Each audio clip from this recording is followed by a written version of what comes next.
Welcome to CSEC Circle, a program where we seek to bring literature to life.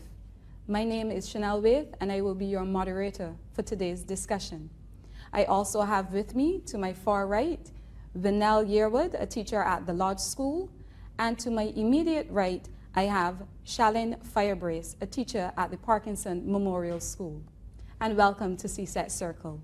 On today's program, we will be discussing Mark McWatt's poem, Ol Higue. Our poem takes us into the realm of Caribbean folklore. We return to a time when oral traditions were important as a means of entertainment as well as controlling children. I want you to focus on the fact that at this time there was no electricity, and therefore means of entertainment such as social media, the television, even books, this was limited. And therefore the telling of stories or the oral tradition was quite important. And throughout the world, we do have lots of superstitious characters. And certainly in the Caribbean, when we talk about the Ol Higue, this is one of the characters important to Caribbean folklore. Now, before we go into the poem, we're going to reflect perhaps on some of our experiences as children growing up in the Caribbean. And I'm going to begin with Shalyn.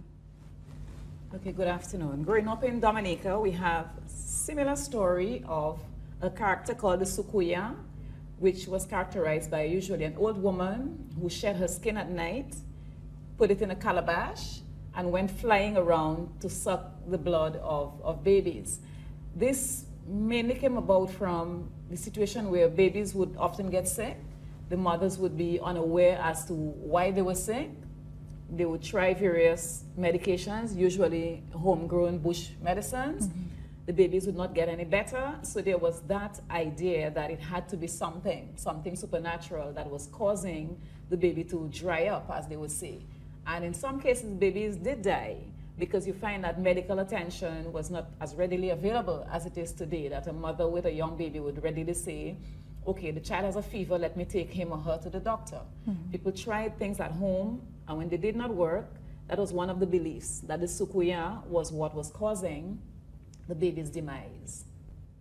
All right, thank you very much. Now, I know in Barbados we may not have a Sakuya per se, but certainly Vinell can share her experiences growing up in Barbados. Growing up in Barbados, we did not have either Ol Higue or the Tsukiyama, but what we did have would have been the Duppy and the Heartman particularly. What I do recall about Duppies particularly would have been being told that when persons died at home, there was a particular way that they were to be taken out. My grandmother, I remember, told me that you had to take them out feet first or else they return.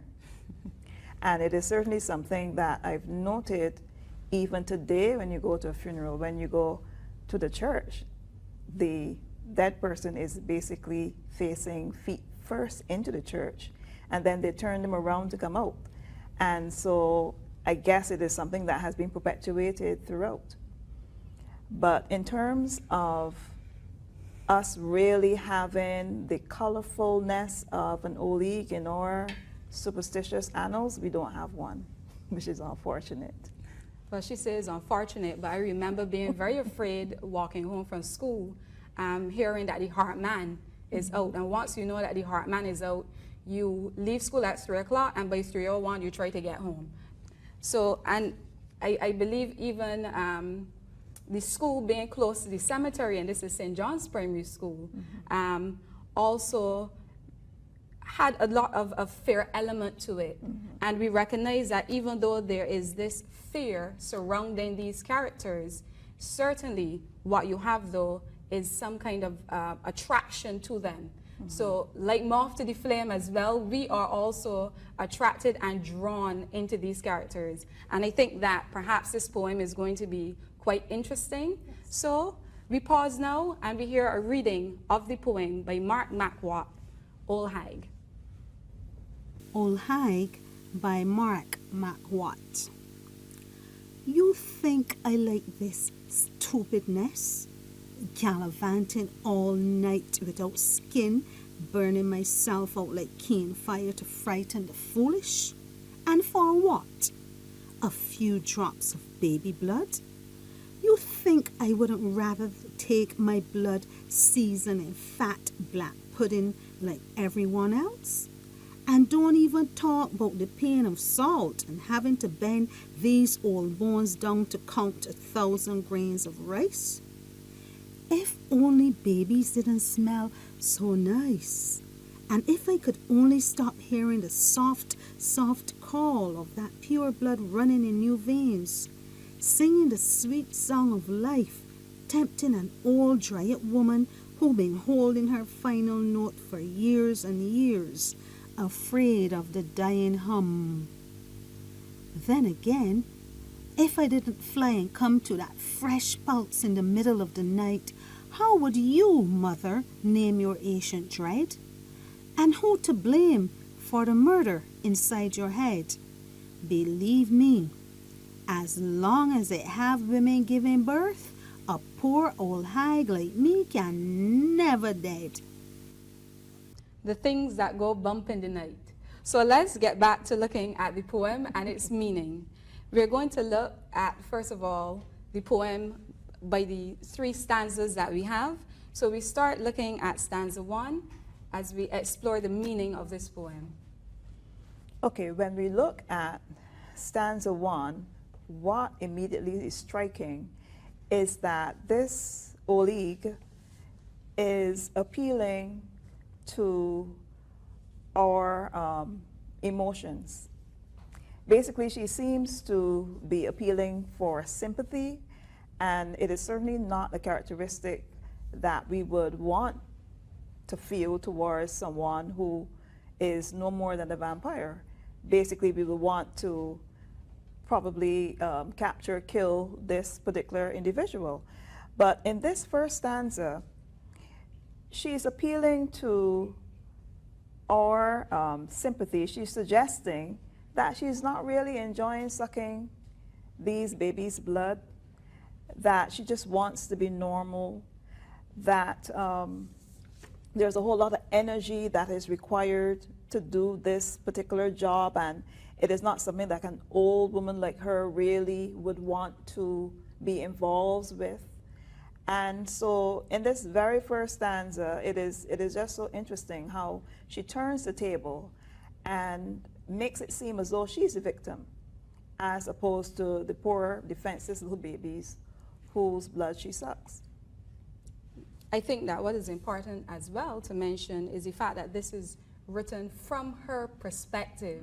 And therefore, when you think about the sympathy that she is trying to gain from the readers, obviously it works because she is telling the story. And let's look then now at stanza 2. Okay, in stanza 2, I think that there's the continuation of the idea of feeling sympathy for the woman. She says that she feels a compulsion to get some fresh blood. It sings the sweet song of life to her, as she says. And this is probably what keeps her around for years and years. And there's a suggestion of the Ol Higue wants to live on. There's the idea of immortality. She's afraid of the dying hum. And what we also see in stanza 2 would be the stark contrast between the baby with pure blood in new veins as opposed to the dry-up old woman. So there she is, looking at herself, looking at the baby, and it's like, how can my life continue by getting this fresh blood from this new life to keep her going, because she calls herself a dry-up old woman. And it's very interesting that in terms of the imagination of Caribbean people, that you have that contrast with the baby and then this old woman, all right? This old wrinkled woman is how she is often pictured and described. Let's look at stanza 3, because this one is really interesting in that it is different from the other 2 stanzas, where we see her asking, almost begging and pleading for sympathy. In the 3rd stanza, you see an accusatory tone being adopted here. So let's comment on the stanza 3. Well, certainly what we see from the very first line is the whole change in her stance. She begins then again, and she proceeds from then to basically suggests that mothers just want a scapegoat. They just want somebody to blame for the fact that they basically are sometimes responsible for the deaths of their own babies. And what she says here is, and I'm just going to read a little bit from what the poem says. She says, "How would you, mother, name your ancient dread, and who to blame for the murder inside your head?" And so what is being suggested is that, and we do know that there have been many women, new mothers particularly, who have gone through periods of something called postpartum depression, where you are so irritated, annoyed, frustrated by the fact baby's crying all the time. You just want to get a little rest. Maybe some mothers may have had the thought go through their head, put the pillow over their heads just to keep them quiet. And so what the Ol Higue is suggesting is that these mothers have these murderous thoughts, and they'd like to pass it off as the Ol Higue that would have caused baby's deaths. And really, that is not her. This, I think, is essentially what she's saying in that third stanza. And may I add that it's unnatural. Killing someone's child is considered one of the most unnatural acts. So if by putting this idea again that the mothers may be the ones responsible for the death wish, it again removes blame from her. That if your own mother wants to kill you, then who am I as an outsider? Why not? You know, I just want a little blood. So not necessarily intending to kill the babies, but just want some new blood, and the babies may die in the process. So it's less of a big blame, so to speak, if this foreign person who's not connected to the baby at all has the desire to kill, as opposed to the baby's own mother, because that is considered a very unnatural act.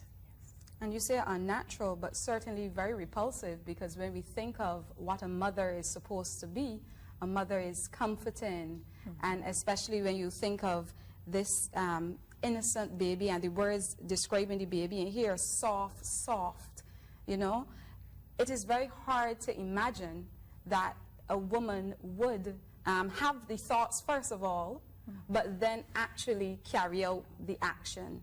And the question that is given here, and who to blame for the murder inside your head, is asking that we really look now at ourselves. So instead of just projecting onto this character, I think it's important to point out with this last stanza that we're now dealing with a serious issue, and that is of postpartum depression in women.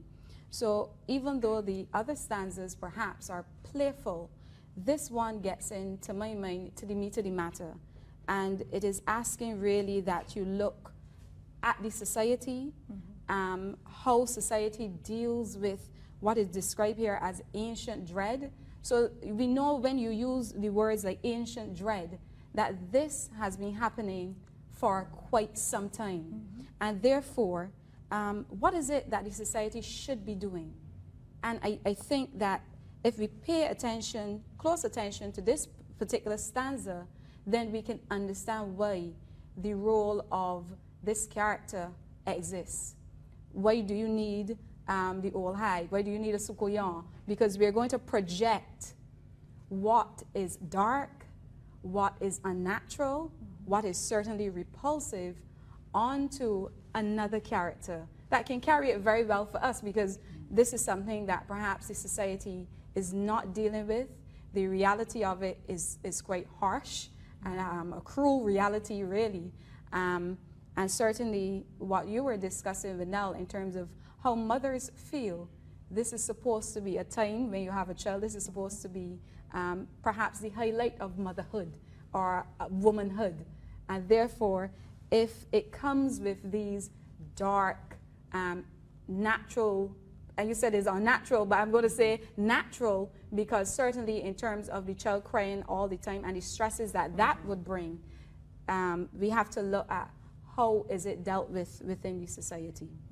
All right, we are going to turn our attention to look at an area that can give students some trouble, and that is the poetic devices. Not simply identifying the devices, but being able to connect those devices with the themes in the poem, as well as the overall meaning of the poem as well. So let's look at some of the common devices or the main devices within this poem. Vanel? The first thing that's very striking is the first line, the use of sarcasm. You think I like this stupidness? And it immediately draws the audience into the poem. And it is quite dramatic, that opening. The suggestion is that this is so repugnant that there's no one in their right mind who would think that I would like sucking baby's blood. That's the first thing. Then when we also look in that same stanza, she talks about burning myself out like cane fire to frighten the foolish. And we have two things there. We have the use of the simile, and we have the use of the rhetorical question.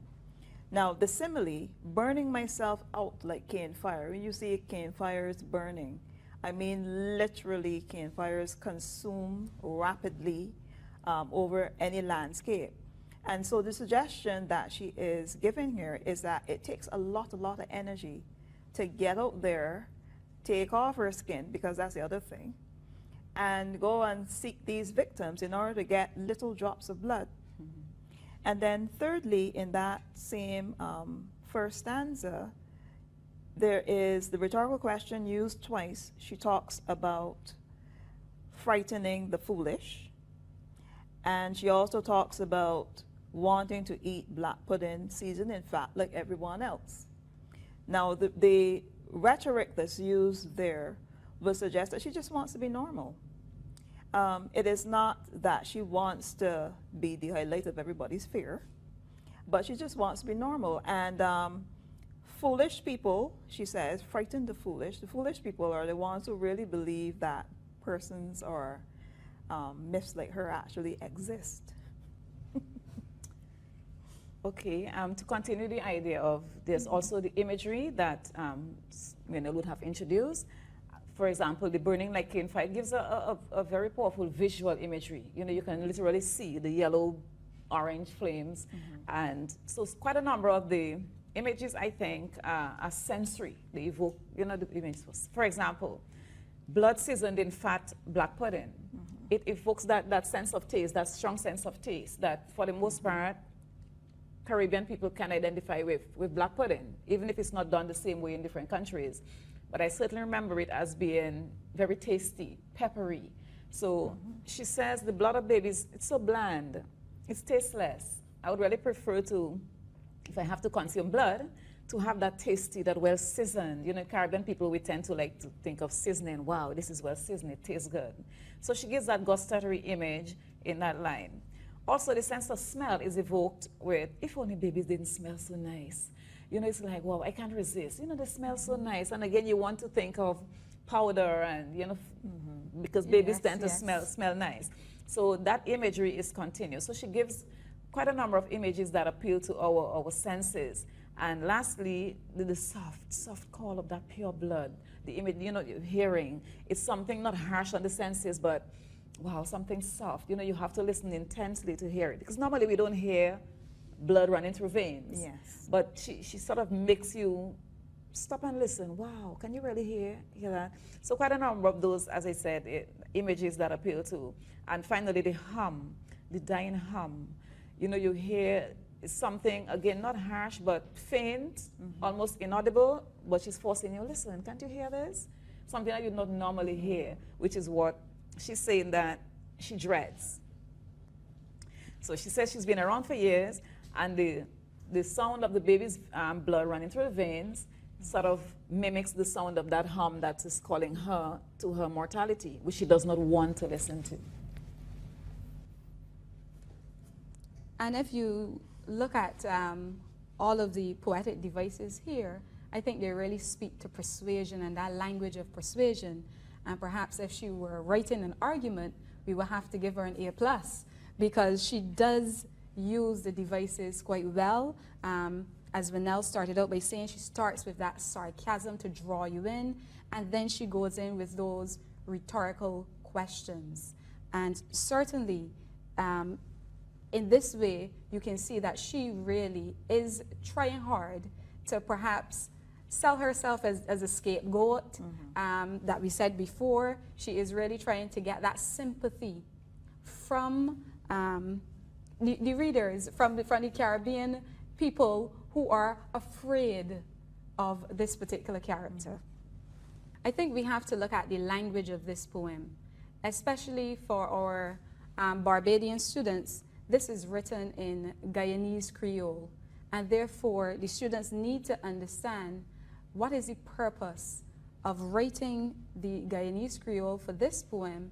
And there are some differences that exist in terms of the Caribbean when it comes to language, and we have to point that out as well. So first, let's begin by just looking at why the use of the Creole. I think that by using Creole, it gives more credence, sort of, to the type of character. In growing up in the villages where the witches, the Sakuya, were usually old women. Some of them were illiterate, uneducated. So you find that this is not a type of character that you would give standard English, so to speak. So I think that the use of Creole gives it that sort of believability then. That this is, it gives the character, it makes the character more real in our existence, in our imagination. That this is somebody who would normally not pay attention to, as you say, standard English, but would speak the local dialect, the local Creole, whatever it is. And certainly when you have a character that is similar in the vampire, we need to see that this is Caribbean, all right? So for the students who watch Twilight, and I know they are into Vampire Diaries, the use of the Creole should say this character is from the Caribbean, this is indigenous to the Caribbean. And Vanel, could you just comment for us as well on, I think there's another poem that Mark Macwatt would have drawn from. Could you just comment on that for us so that the students understand as well the use of the Creole there? There are times when poets use other writers' works for inspirations, and certainly we have seen Shakespeare do that. In this particular context, there is another poem with the same title written by Wordsworth MacAndrew, and it was also written in Creole, and this is what can be termed intertextuality. Basically, what is happening here is that the poet Macwatt would have used that poem for his inspiration for writing this particular poem. The other poem written by MacAndrew is actually one I think that more Barbadian students are familiar with. It is a poem that is frequently performed for Nifka, and therefore it brings the whole superstition a little bit closer to Barbados and, yeah, to our students basically, so that they have a clear understanding of what is going on. All right, thank you. And we're about to wrap up our discussion on this poem, so I'm going to ask our panelists just to give their closing remarks. In terms of the mood and the tone, sympathizing with the Ol Higue is not a normal reaction, but it's not just a question of the first person. One of the things is the question of the appeal to the reader. This is a rhetoric, the art of persuasion, as we said. The monologue is an attempt on the part of the Ol Higue to evoke sympathy and understanding from the reader. One way of doing so is to imply that she's not having fun, as we said earlier. And this is something that is beyond our control as audience. We tend to get drawn into that. When she says, I prefer to eat black pudding like the rest of you. So the things that I use, the mention of black pudding, as we said, these are things that are, I believe, indigenous to the Caribbean. I may be wrong, even if it is made in different ways in different parts. But she's using things like that to make herself, as I said, more believable that, yes, so this is something everybody enjoys. I would like to enjoy it in a normal way, but unfortunately, I am so drawn in with this fresh, new baby's blood that I can't help myself, so please understand me. So there is the use of the first person, like we said earlier, that is meant to not only get our sympathy, but to get us on her side and, understand me. Somebody's giving his or her story, and the person's appealing, can you please understand where I'm coming from? So this is how I see the poem in terms of the tone that is being used, and how it is that it is presented to us, the reader. When I look at this poem, I'm going to go back basically to what I began with, and that is that seemingly the Ol Higue is seeking our sympathy. One thing that stands out and perhaps should be something that students consider is the fact that within every community within the Caribbean or even around the world, if you think about it, there are usually persons who are segregated because they are seen as having some kind of peculiarity, whether it is that they may have some kind of impairment, whether they have some kind of physical challenge, they're seen as outsiders. Usually people like to put them in some kind of little box and attribute some type of characteristic to them. And perhaps the Ol Higue is a figure kind of like that in every single community, somebody who you can't pin down as being this body or the next, and therefore you give them some kind of characteristic. And generally negative Yes. characteristics. Yes. I think it's also important for students to recognize that these characters have to be kept alive. Anytime you tell children stories, they're always interested. But we have to find new and different ways to appeal to the children in terms of these stories.